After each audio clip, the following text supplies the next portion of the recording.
انہوں نے واقعی تم سے ایک بار بھی نہیں پوچھا؟ ارباب نے ساری بات سن لینے کے بعد تیسری دفعہ سوال کیا تھا۔ نہیں، خوشل جو دل ہی دل میں اب سخت کوفت کا شکار ہو رہا تھا کہ دوست کے سامنے بھرم کھل گیا تھا۔ اس نے تفصیل تو بتا دی تھی کہ ایک سامع کی اشد ضرورت تھی، کیونکہ اپنے بہترین سامع گلے سے تو وہ ناراض ہو کر آیا تھا۔ اسے لگ رہا تھا کہ وہ اگر اب بھی اس سے کچھ نہیں کہے گا تو شاید اس کے دماغ کی کوئی نس پھٹ جائے گی، لیکن کہہ دینے کے بعد بھی دل میں چور سا محسوس کر رہا تھا خود کو، اور پھر ارباب کا ری ایکشن اسے مزید جھنجھلاہٹ میں مبتلا کر رہا تھا۔ اس لڑکے کو سنجیدگی چھو کر نہیں گزری تھی۔ حیرت ہے، خان صاحب تو اتنے لبرل لگتے ہیں، انہوں نے تم سے پوچھنے کی زحمت ہی گوارا نہیں کی۔ وہ بڑبڑایا، پھر اس کی جانب جھکا۔ وہ لڑکی اچھی نہیں ہے کیا؟ لہجے میں افسوس پہلے سے زیادہ تر آیا تھا۔ خوشل نے اسے نکاح کا ہی بتایا تھا۔ یہ نکاح کس کے ساتھ ہوا تھا یہ نہیں بتایا تھا۔ نہیں، وہ قطعیت سے بولا۔ لاریب کے ہونے کے متعلق تو کوئی دو رائے تھی ہی نہیں۔ تم بالکل خوش نہیں ہو؟ ارباب کا تیسرا سوال پہلے دو سے بھی گیا گزرا تھا۔ نہیں، خوشل کے صبر کا پیمانہ لبریز ہو گیا تھا۔ وہ جو پہلے دو سوالوں سے ہی اچھا خاصا چڑ چکا تھا، اونچی اور ناگوار آواز میں غرا کر بولا۔ ارباب نے کانوں پر ہاتھ رکھ کر ناگواری سے اس کی جانب دیکھا۔ ایسی نہیں، ایک بار اپنے باپ کے آگے کی ہوتی تو یہ دن نہ دیکھنا پڑ رہا ہوتا۔ کان کے پردے پھٹتے پھٹتے بچے ہیں میرے۔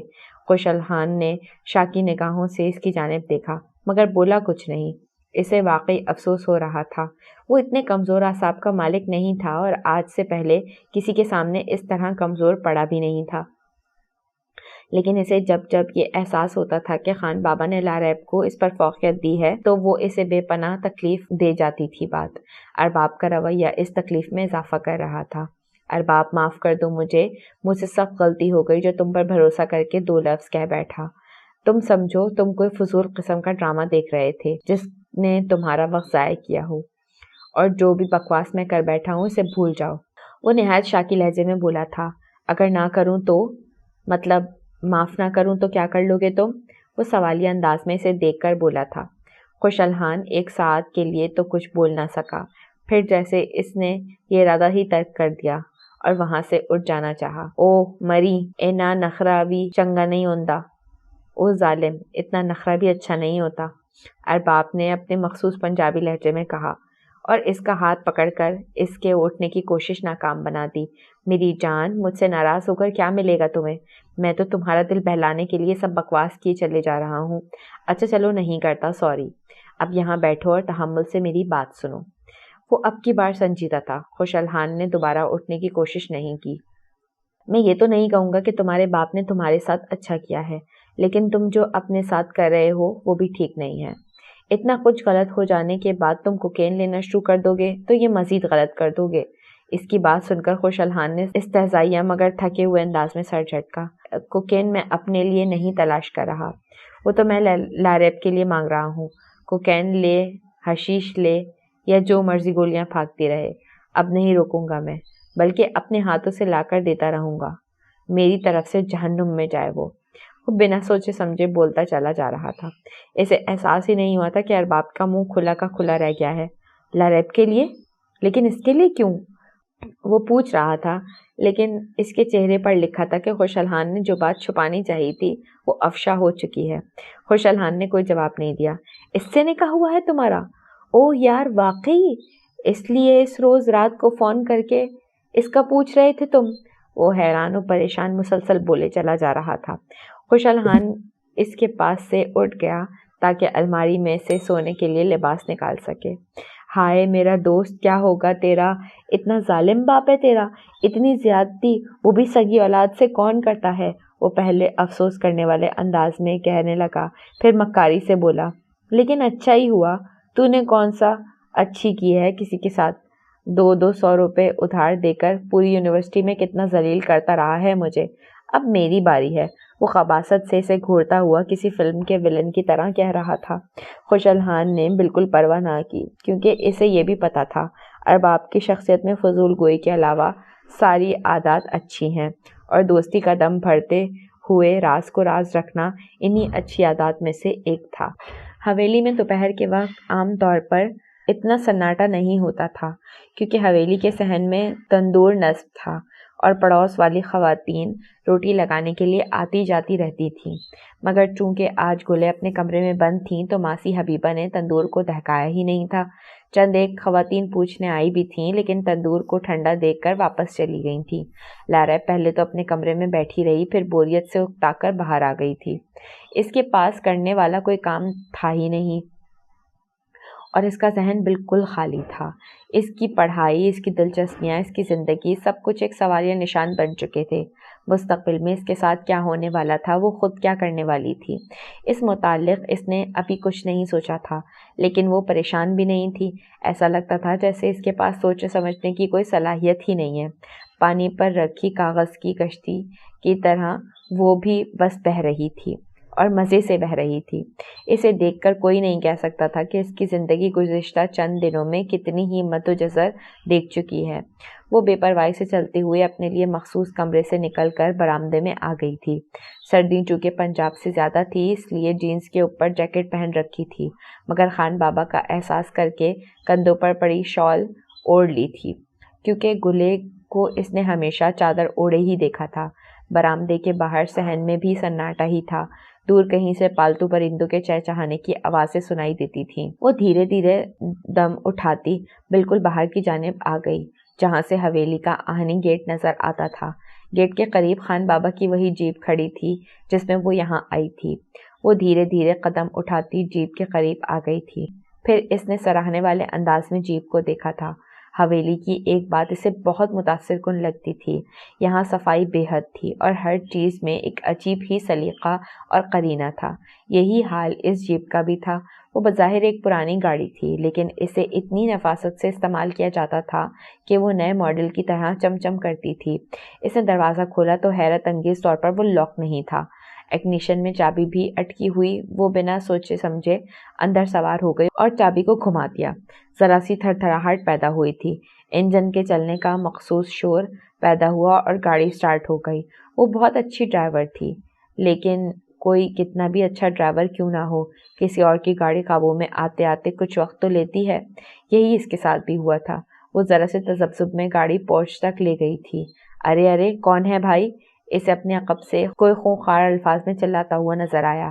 وہ چونکہ پشتو بول رہا تھا تو اسے جملے کا متن سمجھ نہیں آیا، مگر اس نے وہیں بریک لگا دی۔ چور ہو تم؟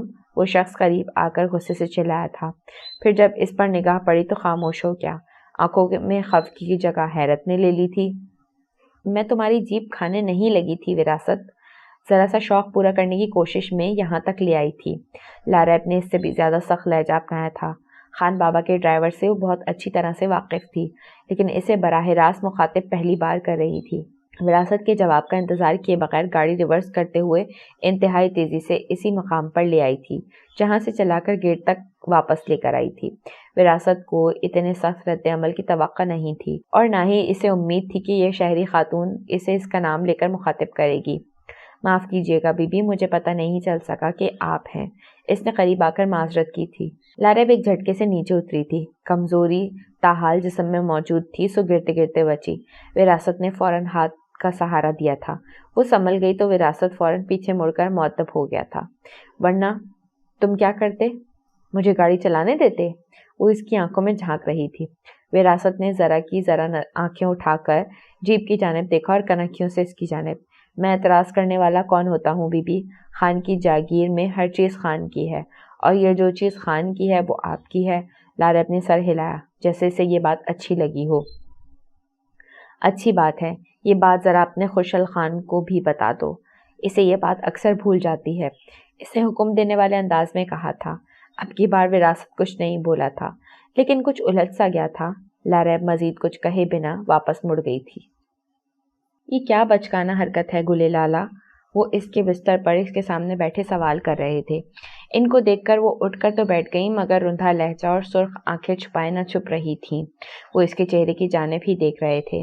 میں بس آ رہی تھی باہر، اس نے نظریں چراتے ہوئے جواب دیا تھا۔ انہوں نے محبت سے اس کے ماتھے پر بکھرے بالوں کو پیچھے کرتے ہوئے اس کے چہرے کو تھپتھپایا تھا۔ میں یہ کب کہہ رہا ہوں کہ آپ باہر آئیں، آپ بھلے سے سارا دن اس کمرے میں بیٹھی رہیں، لیکن ایسے ہولیے میں نہ بیٹھیں۔ یہ روئی روئی سی پریشان حال گل لالہ ہری حویلی کو پسند نہیں ہے، اور مجھے بھی نہیں۔ خان نے اتنی دلداری عام حالات میں کبھی کی ہوتی تو گلیں قربان ہو جاتی، مگر ابھی صورتحال بالکل مختلف تھی۔ اسے ان کی باتیں سن کر مزید رونا آنے لگا۔ میں تو برباد ہو گئی خان، وہ میرے منہ پر ہی کہہ گیا کہ میں اس کی کچھ نہیں لگتی، ایک ہی جست میں سارے رشتے ختم کر دیے اس نے۔ کہتا ہے میں اس کی مری ہوئی ماں کی بہن ہوں اور کچھ بھی نہیں۔ وہ کچھ اور بات کر رہے تھے، لیکن گلے کے ذہن سے اس کا خوشل ہی چمٹا تھا۔ جملہ مکمل ہونے سے پہلے ہی اس کی آنکھیں پھر سے بہنے لگیں۔ کیا کہہ دینے سے رشتے ختم ہو جاتے ہیں؟ وہ کہہ دے گا اور آپ سے اس کا رشتہ ختم ہو جائے گا؟ خان نے ضد ہو کر سوال کیا تھا۔ وہ تو یہی سمجھ رہا ہے نا، اور سوتیلے رشتے بس سمجھ بوجھ کے ہی ہوتے ہیں، تسلیم کر لے جائیں تو ہیں، ورنہ نہیں۔ وہ توڑ گیا ہے سب رشتے، وہ اسی گلوگیر لہجے میں بولی تھی۔ اس کے باپ کی بھی مجال نہیں ہے کہ آپ کے ساتھ رشتہ توڑے۔ کیوں فکر کرتی ہیں آپ؟ اسے واپس آنے دیں، آپ کے سامنے کان کھینچوں گا اس کے، سب ٹھیک ہو جائے گا، انہوں نے رسالیت بھرے لہجے میں کہا۔ انہیں سمجھ نہیں آ رہا تھا کہ اسے تسلی کیسے دیں، انہیں اس کی جانب سے اس قسم کے ریئیکشن کی توقع بھی نہیں تھی۔ کیسے خان، کیسے ٹھیک ہوگا؟ میں چھوٹی بچی ہوں کیا جو آپ کی ایسی بچکانہ باتوں سے بہل جاؤں گی؟ آپ میری حالت تو دیکھیں، ساری عمر کی ریاضت خاک میں مل گئی ہے۔ وہ سنبھل ہی نہ رہی تھی، ہر جملے سے پہلے وہ بھل بھل آنسو گراتی تھیں اور پھر اپنی بات مکمل کرتی تھیں۔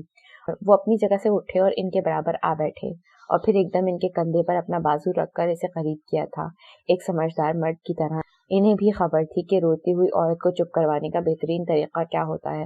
وہ دلاڑ سے اس کے سر کو تھپ تھپانے لگے تھے۔ گلے کے الاؤ کی طرح بھڑکتے دل کو واقعی سکون مل گیا تھا۔ میں نے کہا نا، میں ساری صورتحال کو سنبھال لوں گا، لیکن شرط یہ ہے کہ آپ پہلے خود کو سنبھالیں۔ اگر آپ اس طرح کریں گی تو میں بہت اکیلا ہو جاؤں گا۔ چند لمحے وہ اسی طرح اسے اپنے ساتھ لگائے بہلاتے رہے، پھر جب انہیں احساس ہوا کہ وہ رونا بند کر چکی ہیں تو انہوں نے ان کے چہرے کی جانب دیکھا تھا۔ آپ کیا سمجھتی ہیں میں پریشان نہیں ہوں؟ کیا مجھے احساس نہیں ہے کہ خوشحال اس ساری صورتحال سے ناخوش ہے؟ لیکن یقین کریں گل لالہ، یہ آخری داؤ ہے، میری آخری قربانی۔ اس کے بعد سب کچھ اچھا ہی ہوگا، خدا مجھے مزید آزمائش میں نہیں ڈالے گا انشاءاللہ۔ وہ مضبوط لہجے میں کہہ رہے تھے۔ گلے ان کے لہجے کی استقامت پر دل ہی دل میں ماشاءاللہ بول چکی تھیں، لیکن زبان سے شکوہ ہی نکلا۔ اللہ آپ کی مدد کرے خان، لیکن آپ میری اولاد کو قربان کیے بغیر بھی اپنے مالکوں کا احسان اتار سکتے تھے۔ خان بابا کی بازو کی گرفت اس کے گرد نرم پڑی۔ احسان تو کب کا اتار چکا ہوں گلے لالا، اب تو بس احساس کا بدلہ اتار رہا ہوں، وہ احساس جو اس خاندان کا میرے دل میں ہے۔ انہوں نے دل ہی دل میں کہا تھا۔ وقت جیسے کہیں بہت پیچھے کی طرف چل پڑا تھا۔ یہ کون ہے ڈیڈی؟ ایک 8-10 سال کی لڑکی اس کی جانب دیکھتے ہوئے سوال کر رہی تھی۔ اس نے ایک بار پھر سر اٹھا کر اس کی طرف نہیں دیکھا تھا، وہ تو بس سہما ہوا اپنی ٹوٹی ہوئی چپل کو دیکھتا چلا جا رہا تھا۔ اس نے چوری کی تھی یہ سچ تھا، لیکن وہ کوئی چور نہیں تھا یہ بھی حقیقت تھی۔ وہ دور پہاڑوں سے اس میدانی علاقے کی طرف بہت رنگین قصے سن کر آیا تھا۔ وہاں ہر وقت گرم روٹی کھانے کو ملتی ہے، وہاں لوگ پانی بھر کر نہیں لاتے بلکہ پانی ٹوٹیوں میں آتا ہے، وہاں ہر کام کی اجرت وقت پر مل جاتی ہے، وہاں ایک وقت کی روٹی کے لیے سیاحوں کی خدمت نہیں کرنی پڑتی۔ اس کے چچا زاد بھائی جو پہاڑوں سے نکل کر میدانی علاقوں میں کام کرنے کی غرض سے گئے تھے، وہ یہی قصے سنایا کرتے تھے اور اسے ان قصوں میں بہت کشش محسوس ہوتی تھی۔ گھر میں غربت اتنی تھی کہ 2 وقت کی روٹی بھی مشکل سے پوری ہوتی تھی، اور رہی صحیح کسر باپ کے انتقال نے پوری کر دی تھی۔ ماں پہلے ہی سوتیلی تھی۔ ایسی صورتحال میں جب کسی نے کراچی کی راہ دکھائی تو وہ فوراً چل پڑا، لیکن کراچی آ کر اس کو سمجھ میں آیا کہ قصہ اور حقیقت کا فرق اصل میں کیا ہوتا ہے۔ قصہ جو سننے میں نرم گرم بستر کے جیسا تھا، حقیقت میں کھردرے چبھے ہوئے بستر کی مانند کاٹتا تھا۔ اسے اپنی ہی برادری کے ایک ڈھابے پر ملازمت تو مل گئی تھی، لیکن کھانا وقت پر ملنا تو دور کی بات ہے، کھانا ملتا ہی نہیں تھا۔ گندی پلیٹیں دھو دھو کر اس کی کمر دوہری ہو جاتی تھی، اور پھر اس سے 10-10 سال بڑے لڑکے جو وہیں ڈھابے پر ملازم تھے رات کو اسے تنگ کرتے تھے۔ ایک دن موقع پا کر وہ وہاں سے بھاگ ہی نکلا، لیکن 2 دن بعد ہی سمجھ میں آ گیا تھا کہ میدان تو پہاڑوں سے بھی زیادہ ظالم ہوتے ہیں۔ پہاڑوں میں رونے کے لیے اوٹ مل جاتی ہے، لیکن میدانوں میں رونے کے لیے جگہ بھی نہیں ملتی۔ اسی کشش میں بھوکے پیٹ آرام کرنے کے لیے اس نے ایک گھر کے کھلے گیٹ سے نقب لگا کر کھانا چوری کرنے کی کوشش کی،